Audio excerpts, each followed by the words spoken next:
Hello students, मैं आर्यन कुमार स्वागत करता हूं आपका अपने चैनल ईआरएफ पॉइंट पर। तो आज का हमारा टॉपिक है प्रतिस्थापन विधि यानी कि सब्स्टिट्यूशन मेथड।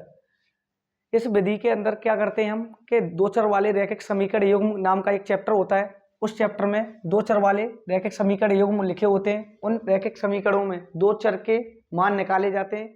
उन मानों को निकालने के लिए हमें तीन तरीके पता होते हैं। एक तो होता है प्रतिस्थापन विधि यानी कि सब्स्टिट्यूशन मेथड, एक होता है विलोपन विधि यानी कि विलोपन विधि को इंग्लिश में कहते हैं एलिमिनेशन मेथड, और एक होता है वज्र गुणनखंड विधि यानी कि क्रॉस मल्टीप्लिकेशन मेथड। तो हम सबसे पहले आज की जो हमारी क्लास है वो प्रतिस्थापन विधि के बारे में है। तो हम प्रतिस्थापन विधि से दो चर वाले रैखिक समीकरण के मान को निकालना सीखेंगे। यानी दो चर दे रखे होते हैं दो चर वाले रैखिक समीकरण में, उनके मान किस प्रकार से निकालते हैं प्रतिस्थापन विधि से वो समझेंगे। तो हम दो चर अपनी तरफ से लिख लेते हैं। दो चर वाले रैखिक समीकरण x प्लस 2y बराबर 6, एक समीकरण ये हो गया हमारा, और दूसरा समीकरण 2x प्लस 3y बराबर 5। दो चर वाले दो रैखिक समीकरण हमने लिखे हैं। अब इन समीकरण को प्रतिस्थापन विधि से हल करने से पहले हमें क्या जानना होता है कि ये जो समीकरण लिखे हुए हैं वो सही तरीके से लिखे हुए हैं या नहीं लिखे हैं। तो आगे क्या होगा, दो चर लिखे होंगे, पीछे अचर पद वाला बराबर के पीछे लिखा होना चाहिए। अगर नहीं लिखा हुआ है बराबर के पीछे अचर पद तो हम अपनी तरफ से लिखेंगे, उसके बाद समीकरण नंबर डालेंगे। तो मैंने जो यहाँ पे समीकरण लिए हैं वो पहले से सही तरीके से लिखे हुए हैं, तो हमें समीकरण नंबर डाल देने हैं, समीकरण 1 और समीकरण 2। उसके बाद हमें क्या करना है, जो भी समीकरण हमें सरल लग रहा है उस समीकरण से हमें आगे का प्रोसेस सॉल्व करना है। यानी कि देखो पहले वाले समीकरण में x अकेला है, इसमें 2 हैं, इसमें 2y है, इसमें 3y है, यानी कि सबसे दोनों में से सरल समीकरण हमारा पहला वाला है। तो समीकरण 1 से करेंगे जो भी करेंगे, समीकरण 1 से यानी कि समीकरण 1 को पहले लिख लेंगे। उसके बाद हमें क्या करना है कि हमें प्रतिस्थापन करना है, यानी कि सब्स्टिट्यूट करना है। दो चर हैं उसमें से एक चर को सब्स्टिट्यूट करना है, यानी कि हटाना है एक चर को। तो x वाला इधर ही रखेंगे और y वाले को इधर से उधर भेज देंगे। तो बराबर का चिन्ह जैसे का तैसा लगाएंगे, 6 पहले से है और 2y को इधर की साइड भेजेंगे तो माइनस का 2y हो जाएगा। तो x बराबर हो गया 6 माइनस का 2y। जब हम यहाँ पे x का मान निकाल चुके होते हैं वहां पे हम समीकरण नंबर 3 डाल देते हैं। समीकरण नंबर 3 डालते हैं, x का मान हमारे पास क्या है 6 माइनस 2y।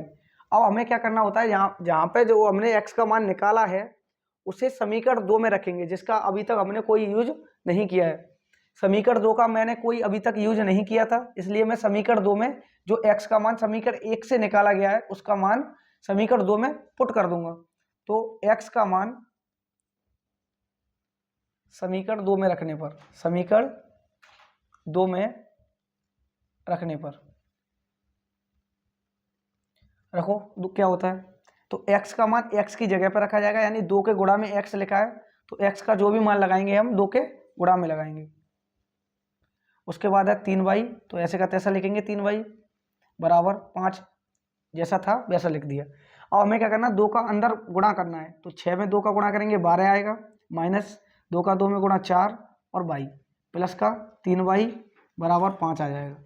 ये आ गया। अब हमें क्या करना है, जो चर वाली संख्या है उन्हें इधर ही रखना है और जो बिना चर वाली है उधर भेजना है। यानी कि माइनस का 4y था और प्लस का 3y है, तो माइनस का y बचेगा जब इसमें से इसको माइनस प्लस करेंगे तो, और y 12 को 5 के साइड में भेज देंगे।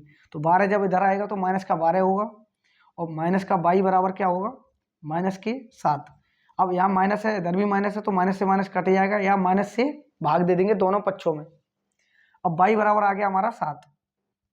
अब y बराबर हमारा 7 आ गया, यानी एक चर का मान हमारा निकल चुका है।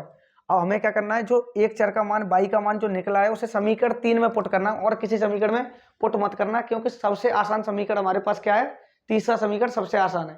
इसमें अगर y का मान यहाँ रख देंगे तो x का मान डायरेक्ट मिल जाएगा। अगर किसी भी समीकरण में रखेंगे तो उससे x का जो मान मिलेगा हमारा वो थोड़ा आगे पीछे करने के बाद मिलेगा। सबसे आसान यही समीकरण है तो इसमें पुट करेंगे। वैसे तो हम किसी भी समीकरण में रख के निकाल सकते हैं, हर एक समीकरण से निकल आएगा। तो y का मान हमारा 7 है, उसे समीकरण 3 में पुट करेंगे। तो समीकरण 3 में पुट करते हैं, देखते हैं क्या होता है। तो y का मान y का मान समीकरण 3 में रखने पर समीकरण 3 में y का मान रखेंगे तो x बराबर होगा हमारा 6 माइनस 2 गुणा में 7 का मान कितना है, वो y का मान कितना है 7, तो ये होगा 6 माइनस 7 दूनी 14, तो x का मान आएगा हमारा 14 में से 6 घटाएंगे तो माइनस का 8, x का मान आ गया -8 और y का मान आ गया 7। ये हमारा होता है प्रतिस्थापन विधि से दो चर वाले रैखिक समीकरण को किस प्रकार से हल किया जाता है। दोनों चरों के मान y के और x के मान निकाल लिए हमने, यहाँ पर हमारी प्रतिस्थापन विधि से इसका सॉल्यूशन हो चुका है। तो वीडियो देखने के लिए धन्यवाद। वीडियो अगर अच्छी लगी हो तो लाइक करें, कमेंट करें, शेयर करें। Thank you.